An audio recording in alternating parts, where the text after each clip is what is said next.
En début 2007, tout début 2007, vers le mois de février, je m'inscris sur Twitter, qui est alors un service quasi inconnu en France. Très très peu de francophones dessus, on suivait beaucoup plus des comptes américains ou anglophones qu'autre chose. Et je me suis mis dessus parce que je suis simplement un malade d'infos et j'adore être au fait des choses dès que ça se passe, et puis et le relayer et en parler avec les autres. Donc c'est comme ça que je me suis inscrit sur Twitter et j'ai commencé à partager, à partager des infos. Et j'ai entendu parler de personal branding uniquement à partir de l'été 2009 sur un blog américain qui s'appelle Mediashift, où, je ne me souviens plus le nom d'auteur, mais bref, disait, voilà, jeunes journalistes, créez votre marque et soyez hyper actifs sur les réseaux. Et là, les jeunes journalistes immédiatement se sont gargarisés à dire ouais, il faut qu'on crée notre marque et tout. Et moi je me disais oui. Et alors, je veux dire, je suis sur Twitter depuis déjà 2 ans et demi, 3 ans, et pourtant j'ai pas l'impression de faire du personal branding. Moi, je partage simplement de l'info. Mais par contre, j'étais d'accord sur le fait que voilà, fallait être présent en ligne et parler de soi. Après, moi, j'ai jamais vraiment utilisé mes réseaux pour parler de moi. Bon, si, pour diffuser peut-être les productions que j'avais ou parler de mes activités, mais qui avaient toujours un minimum de rapport avec ce que je faisais en tant qu'étudiant ou journaliste. Besoin de visibilité, on parlait tout à l'heure de besoin de visibilité, besoin de se différencier, oui, parce qu'on est dans une profession qui actuellement est en plein bouleversement, en plein questionnement du moins, et que pour des jeunes journalistes qui sortent d'écoles de journalisme, qui sont dans la démarche de travailler dans ce métier, il faut réussir à se faire remarquer, parce qu'on n'en est plus au point où on vient nous chercher à la sortie de l'école en disant voilà, tu peux aller bosser là, si tu veux. J'en discutais encore il y a quelques semaines avec un des administrateur du CFJ, donc une des plus anciennes écoles de journalisme en France et une des plus cotées qui a ses entrées dans toutes les rédactions parisiennes. Et sachez que sur la promo qui est sortie là au mois de juin, il n'y a personne en CDI. C'est quelque chose qu'ils n'ont jamais vu, quoi. Au CFJ, ils n'ont jamais vu ça. Donc il faut se faire remarquer sur les réseaux, mais aussi dans la vraie vie, parce que un réseau social en tant que tel, ça n'est pas un aboutissement. Je veux dire, il faut savoir montrer sa gueule et enfoncer les portes aussi.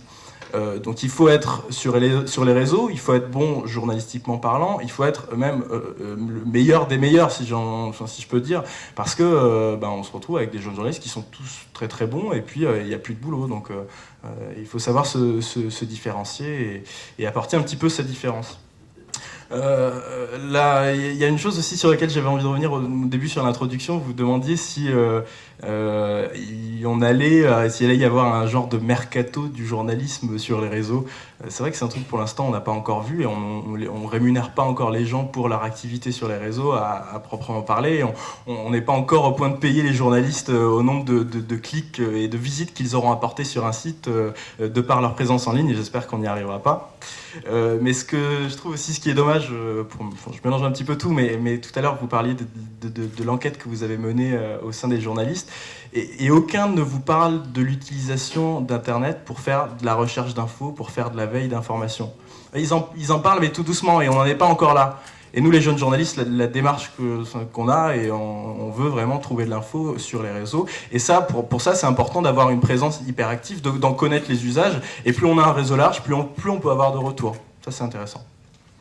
Aussi, moi, ce qui me gêne quand on parle de personal branding actuellement, c'est de dire aux jeunes journalistes et aux jeunes comme moi qui démarre, enfin je suis un jeune, je pense encore, même si je serais peut-être un vieux con d'ici 3 ans, parce que je pense que je suis déjà à la masse sur certains des usages de maintenant. Mais ce qui me gêne, c'est qu'on dise aux jeunes qui sont en école de journalisme, personal brandé.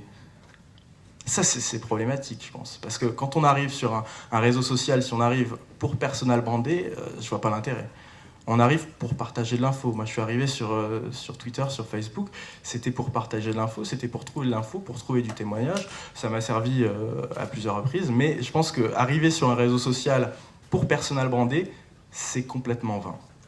Voilà. Donc, parler de personal branding, moi, de semaine en semaine, je me demande de plus en plus ce que c'est, quoi. Et à quoi ça rime? Enfin, le terme personal branding me gêne. Je pense qu'on a tous... ce qui est important, c'est d'avoir sa griffe, d'avoir sa présence en ligne, d'avoir sa démarche, oui, de savoir se différencier, mais bon, comme partout dans la vie, enfin, on n'est pas des moutons, et dans notre métier, ce qui fait qu'on a un intérêt pour un employeur potentiel, c'est justement, on a un petit truc en plus, on a une démarche en plus, mais c'est pas, je veux dire, C'est pas le fait d'avoir 4000 followers qui va vous faire être embauché dans une rédaction, par exemple. Mais par contre, si vous avez 400 followers qui sont très très bons et vous connaissez les bonnes personnes, là pour le coup, vous serez embauché. Voilà, c'est un petit peu comme ça que ça marche.